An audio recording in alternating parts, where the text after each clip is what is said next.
పంపుము దేవా పనివారలను పంటను కోయుటకు, నేడు పంటను కోయుటకు.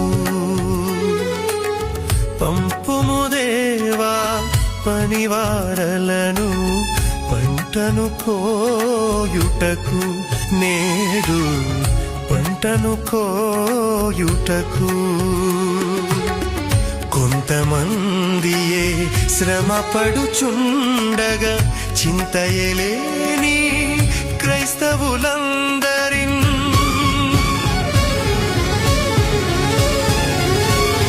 పంపుము దేవా పనివారలను పంటను కోయుటకు, నేడు పంటను కోయుటకు.